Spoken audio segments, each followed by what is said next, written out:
Assalamualaikum warahmatullahi wabarakatuh dan salam sejahtera. Perkenalkan, nama saya Irene Devi Damayanti, SSI MSI, salah satu dosen tetap Program Studi Teknik Informatika, Fakultas Teknik Universitas Kristen Indonesia Toraja. Tujuan pembuatan video ini adalah untuk memenuhi salah satu syarat sertifikasi dosen tahun 2025, yaitu untuk pemenuhan dokumen PDD UKT-PT atau dokumen pernyataan diri dosen dalam unjuk kerja Tridharma Perguruan Tinggi pada bidang pengajaran. Di bidang pengajaran, saya mengajarkan mata kuliah teori. Salah satu mata kuliah teori yang saya ajarkan adalah mata kuliah Matematika Diskrit. Dalam mengajarkan mata kuliah ini, saya menerapkan metode DIA, Delivery, Interaction, dan Assessment. Delivery yaitu berkaitan dengan metode penyampaian materi pembelajaran. Interaction yaitu terkait interaksi saya dengan mahasiswa selama proses pembelajaran. Dan Assessment yaitu terkait penilaian dalam mata kuliah tersebut. Mata kuliah ini merupakan mata kuliah teori dengan 3 SKS yang dilaksanakan secara tatap muka di ruangan kelas, di mana dilaksanakan selama 16 kali pertemuan, termasuk ujian tengah semester pada pertemuan ke-8 dan ujian akhir semester pada pertemuan ke-16. Untuk mengikuti mata kuliah Matematika Diskrit, terdapat mata kuliah prasyarat, yaitu mata kuliah Matematika Dasar. Mata kuliah ini memiliki 4 capaian pembelajaran lulusan yang kemudian diturunkan dalam 4 capaian pembelajaran mata kuliah. Capaian pembelajaran mata kuliah dari Matematika Diskrit meliputi yang pertama, mahasiswa mampu memahami konsep dasar Matematika Diskrit sebagai pondasi untuk pembelajaran selanjutnya yang berkaitan dengan algoritma dan kompleksitas sistem. Yang kedua, mahasiswa mampu menentukan penyelesaian dari permasalahan yang berkaitan dengan Matematika Diskrit secara mandiri dan sistematis. Yang ketiga, mahasiswa mampu mengimplementasikan konsep dan teori Matematika Diskrit pada berbagai area dengan memodelkan dan mengatasi berbagai masalah tersebut dengan bantuan ilmu matematika terkait. Dan yang keempat adalah mahasiswa mampu menerapkan Matematika Diskrit dalam komputasi seperti bidang ilmu komputer dan teknologi. Keempat CPMK tersebut kemudian diturunkan dalam 13 sub CPMK, yaitu mahasiswa mampu pertama, memahami konsep logika, kedua, menyelesaikan persoalan tentang logika dengan aturan-aturan yang benar, ketiga, memahami definisi aljabar boolean, keempat, menerapkan aljabar boolean untuk menyelesaikan masalah yang berkaitan dengan pemrograman, kelima, memahami definisi kombinatorika, keenam, menerapkan penggunaan kombinatorika dalam menyelesaikan permasalahan yang berkaitan dengan perhitungan atau pencacahan sesuatu dalam pembuatan program komputer. Ketujuh, memahami definisi graf. Kedelapan, menggunakan prinsip-prinsip graf dalam berbagai aplikasi dalam bidang komputer. Kesembilan, memahami definisi pohon. Kesepuluh, menggunakan konsep pohon dalam berbagai aplikasi dalam bidang komputer. Kesebelas, memahami definisi antrian.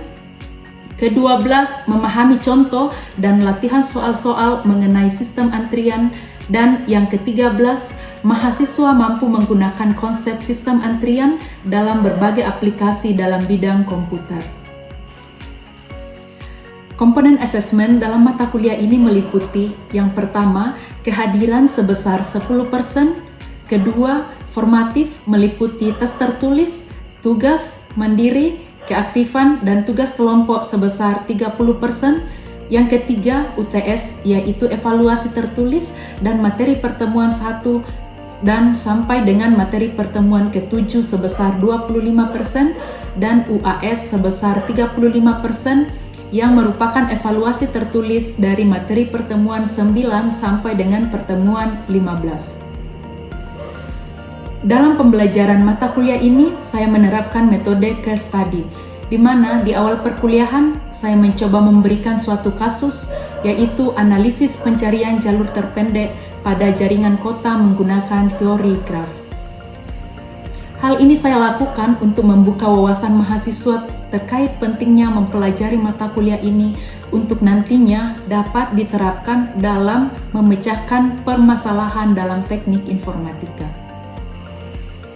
Berikut ini adalah salah satu contoh video pembelajaran saya dalam mata kuliah Matematika Diskrit. Selamat menyaksikan dan terima kasih. Assalamualaikum warahmatullahi wabarakatuh.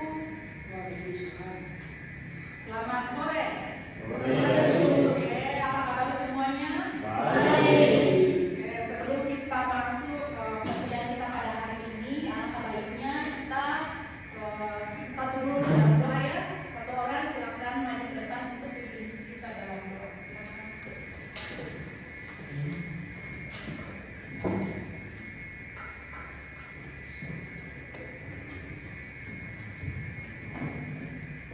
Ya, sebelum kita mulai belajar kita, mari kita saksi dalam berdoa. Selesai.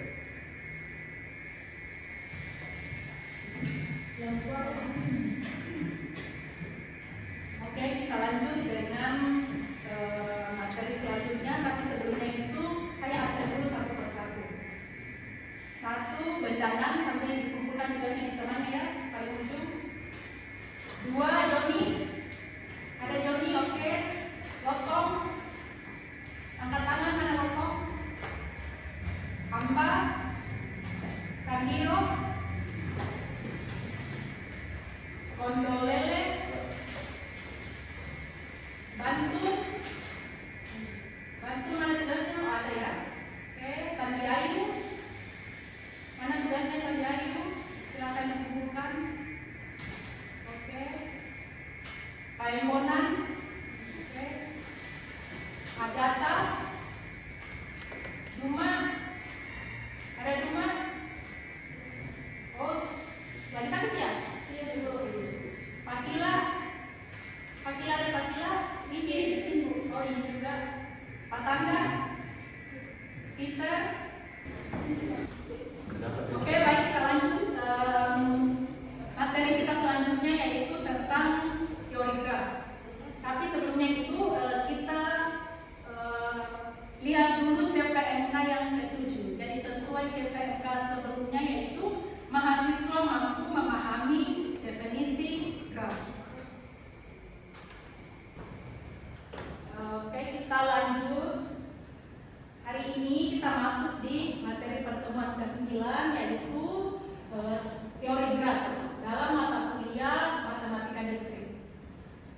Tapi sebelumnya itu kita review dulu materi pertemuan minggu lalu. Apa kalian masih ingat? Oke, masih ya? Oke. Ya, masih ingat. Kalau masih ingat, maka kita buktikan dulu siapa yang masih ingat. Oke, siapa namanya deh? Oke, Vera. Silakan Vera. Apa yang masih ingat dari pertemuan minggu lalu, Vera? Permutasi dan kombinasi. Oke, ya salah satunya itu ya. Jadi yang Vera masih ingat dari pertemuan minggu lalu itu adalah tentang permutasi dan kombinasi. Kalau begitu, ada yang masih ingat apa perbedaan antara permutasi dan kombinasi? Ya, silakan. Siapa namanya, Dek? Oke, Dela. Silakan, Dela. Untuk permutasi itu digunakan untuk menghitung banyaknya cara menyusun objek dalam perhatian buta. Sedangkan kombinasi digunakan untuk menghitung banyaknya cara menyusun objek tanpa memperhatikan urutan. Oke. Jadi itu salah satu materi kita minggu lalu yaitu tentang permutasi dan kombinasi. Yang paling membedakan antara permutasi dan kombinasi itu, yang pertama itu permutasi itu dia menekankan pada perhitungan objek atau benda. Jadi perhitungan banyaknya objek atau benda, dia fokusnya di berdasarkan apa tadi? Urutan. Jadi bedanya dengan kombinasi adalah ya dia juga adalah perhitungan banyaknya benda atau objek, tapi dia mengabaikan urutan. Mengabaikan artinya tanpa memperhatikan urutan. Jadi itu prinsip dasar dari permutasi dan kombinasi. Jadi kalau permutasi berarti dia fokus di ya, tapi sebelumnya itu kira-kira apa yang kalian pikirkan sebenarnya apa itu graf? Apa sih itu graf? Apa yang kalian bisa lihat dari gambar ini?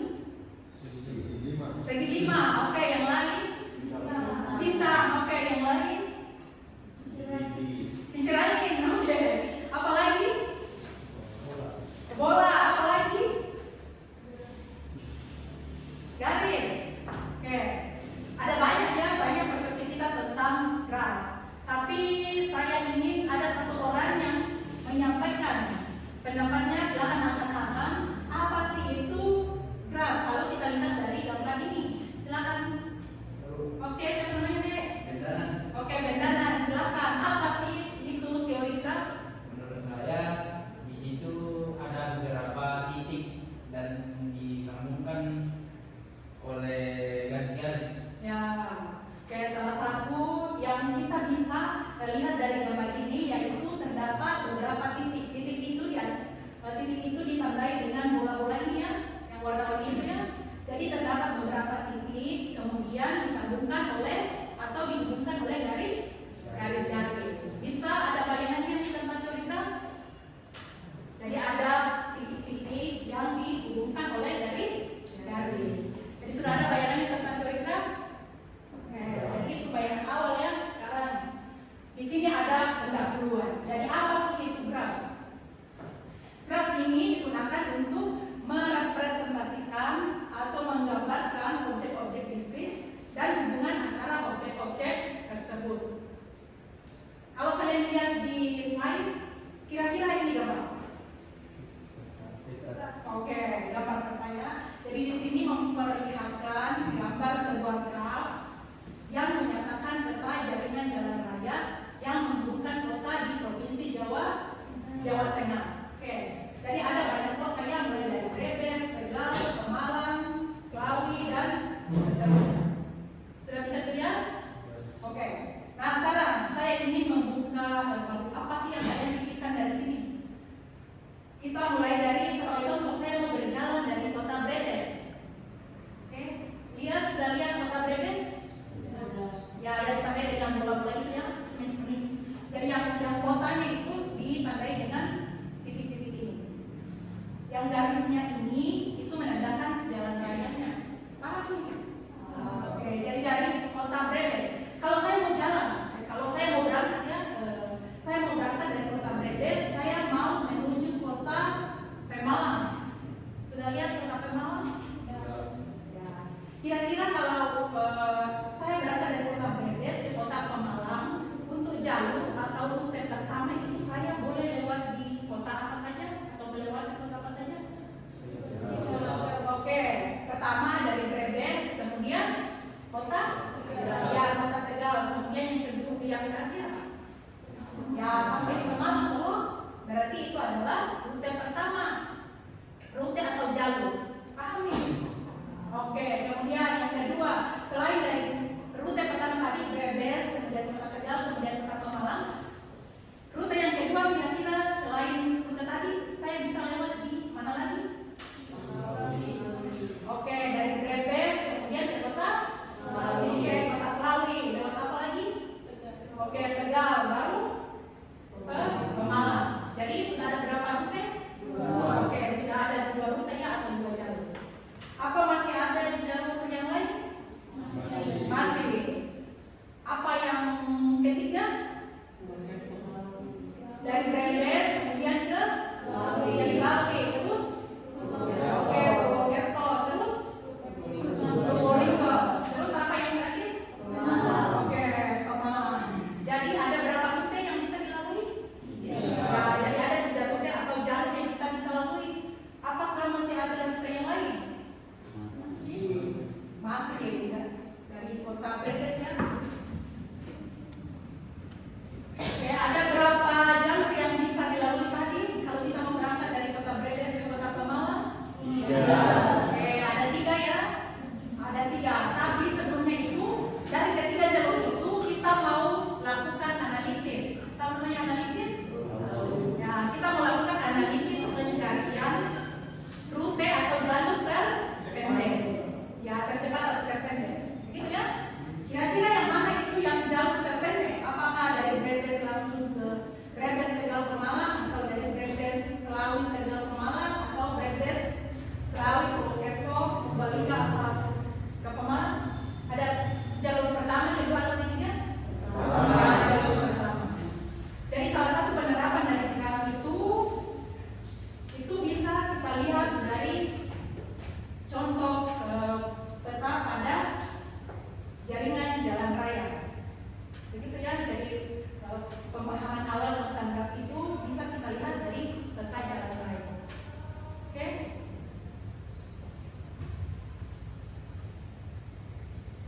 Sekarang kita jadi materi hari ini itu kita membahas tentang sejarah graf dan apa sih itu graf atau apa definisi dari graf.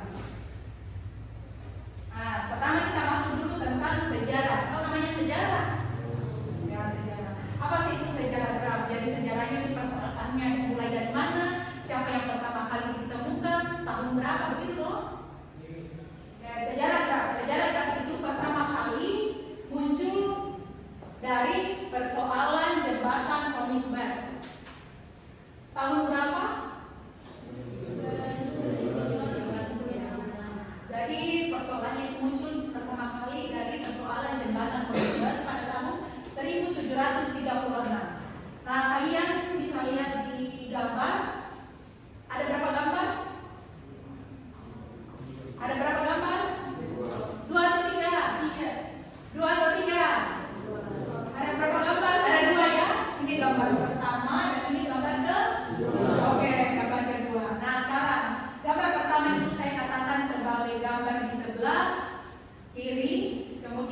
Jadi simpul di sini yang dikatakan sebagai simpul kira-kira yang berupa titik atau berupa garis? Ya, betul ya, yang berupa titik. Jadi yang simpulnya ini yang berupa titik, ada berapa titiknya? Ada 4. Titik apa saja? Titik A, B, C, dan D. Jadi itu disebut sebagai simpul atau vertex. Itu menyatakan daratan dari jembatan konsisten tadi. Kemudian yang kedua itu ada sisi. Sisinya itu kira-kira yang mana sisinya ini? Jadi yang simpulnya tadi adalah A, B, C, dan D. Sisinya itu adalah sebagai contoh sisi dari A ke B, sisi dari A ke C, sisi dari B ke D, sisi dari A ke D, sisi dari C ke D. Jadi sisinya itu yang menyatakan jembatannya. Sudah bisa bedakan yang mana sisi dengan simpulnya? Jadi simpulnya tadi yang sampai dengan tanda ya bulat-bulat tadi gitu ya. Kemudian sisinya yang berupa garis. Nah, apa sih yang menjadi persoalan atau permasalahan dari sini? Jadi persoalannya itu bisakah orang melalui setiap jembatan cepat sekali dan kembali lagi ke tempat semula? Oke? Itu sejarah kita lihat dari apa? Setelah kita melihat sejarah graf, sekarang kita masuk di definisi graf. Jadi graf itu di dalam bahasa matematik dinotasikan dengan G sama dengan P, E. Apa itu P tadi? Ya, simpul atau vertisis tadi ya, simpul. Kemudian kalau E itu apa? Ya, sisi. E bisa ya, sisi. Bisa dipaham? Kemudian untuk V, di mana V itu? V itu adalah himpunan titik kosong dari simpul. Jadi dikatakan simpul-simpul. Kalau dikatakan simpul-simpul, apakah hanya satu simpul atau banyak simpul? Ya, artinya lebih dari satu ya. Karena simpul-simpul itu artinya lebih dari satu. Jadi dituliskan V sama dengan ini dituliskan dalam notasi himpunan. Jadi ini dibaca huruf Kurawa. Jadi dituliskan dalam notasi himpunan, maka V sama dengan V1, V2, dan seterusnya sampai Vn. Jadi kita tutup juga dengan huruf Kurawa. Jadi itu adalah notasi atau simbol dari himpunan. Jika sebagai contoh ya, anggap ini kayak begini. Bagaimana kalau simpulnya cuma ada 3? Maka kita tulis saja V sama dengan V1, V2, V3. Paham? Oke, kemudian apa itu E? E itu adalah edges. E itu himpunan yang membuka sepasang ya simpul. Jadi dipasang-pasangkan nanti. Jadi E itu ada sisi. Jadi dinyatakan dalam notasi himpunan ada E1 jadi sisi 1, sisi 2, sisi 3, dan seterusnya sampai sisi ke N. Jadi kalau sisinya ada 100, maka kita tulisnya sampai E100. Kalau sisinya itu cuma ada 3, maka kita tulis E1, E2, E3, tutup. Diawali dengan huruf Kurawa, diakhiri huruf Kurawa. Kenapa? Karena dia itu dituliskan dalam bentuk notasi himpunan. Ada yang mau ditanyakan dari definisi graf? Nah, sekarang kita lihat contoh soal. Di sana ada berapa gambar? Oke, ada 3. Ada G1, gambar pertama G1, gambar kedua G2, gambar ketiga G3. Apa itu G tadi? Apa itu G tadi? Apa tadi itu G? Graf. Jadi G1 itu adalah graf 1 paling kiri ya. Kemudian yang kedua G2, gambar yang di tengah. G2 itu adalah graf kedua. Kemudian yang paling kanan itu G3 itu adalah graf G3. Nah, apa yang kita mau lihat dari 3 graf ini? Kita disuruh untuk menuliskan simpul dan sisinya. Paham? Jadi simpulnya tadi itu V atau E? Simpulnya tadi V atau E? V.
Sudah itu 1 ke 3, 1 3, kemudian 2 ke 3, 2 ke 3, ini kan 2 ke 3, 2 ke 3, apalagi 2 ke 4, 2 ke 4, dan yang terakhir 3 ke gambar graf 2 dan gambar graf 3. Kenapa graf 1 tidak? Karena sudah tadi di contoh soal. Nah, silakan tugasnya ini dikerjakan per kelompok. Contohnya itu sesuai dengan kelompok yang tadi.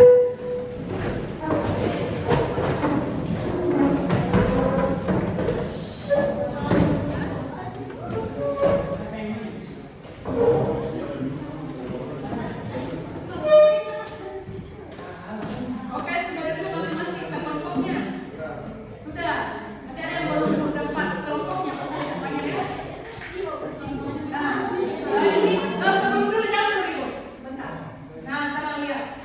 Apakah tugasnya sudah jelas? Jadi masing-masing tugasnya ini 1 orang yang tulisannya, jadi penyelesaiannya itu didiskusikan. Kemudian 1 orang yang menulis. Oke? Oke, silakan dikerjakan. Saya kasih waktu 15 menit dari sekarang. Silakan. Kalau ada yang lebih paham boleh maju ke depannya bawa tugasnya. Kalau ada yang ingin ditanyakan, silakan.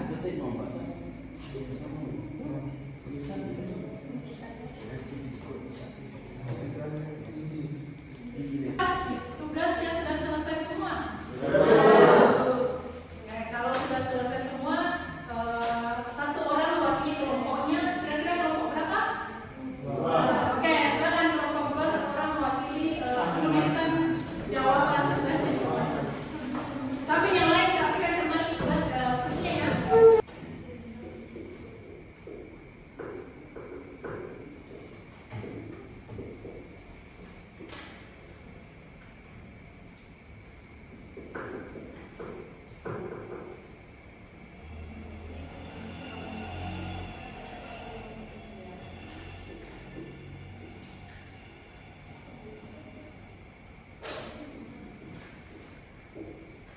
Oke, sambil diperhatikan. Apa jawaban teman-temannya sudah benar? Sudah. Ada dari kelompok lain yang jawabannya berbeda? Semuanya sama. Jadi semuanya sama ya? Nah, kalau semuanya sudah sama, artinya sudah paham tentang definisi graf. Dasar dari definisi graf. Oke, sampai di sini ada yang mau ditanyakan? Ada yang mau ditanyakan? Oh, tidak lagi. Oke, kalau sudah tidak ada lagi yang ingin ditanyakan, kita akhiri pertemuan kita pada hari ini di pertemuan ke-9. Tapi sebelumnya itu saya ingatkan kembali sesuai dengan rencana pembelajaran semester di pertemuan ke-10, yaitu kita akan belajar tentang teori pohon. Teori pohonnya, pohon itu bahasa Inggrisnya apa? Jadi yang minggu depan kita belajar tentang teori pohon atau tree. Kalian silakan mencari buku atau referensi yang lain. Jadi saya harap kalian membaca materinya dulu sebelum kita masuk di kelas. Oke? Ada lagi yang mau ditanyakan? Oke, kalau tidak ada lagi, kita akhiri pertemuan kita, pertemuan ke-9 pada hari ini tentang teori graf. Sekian dan terima kasih. Selamat sore. Demikianlah tadi proses video pembelajaran yang saya tampilkan. Semoga bisa memberikan gambaran mengenai kegiatan pendidikan dan pengajaran yang saya lakukan sebagai dosen program studi Teknik Informatika Fakultas Teknik Universitas Kristen Indonesia Toraja. Demikian pernyataan diri saya, kurang lebihnya mohon dimaafkan. Terima kasih. Wassalam.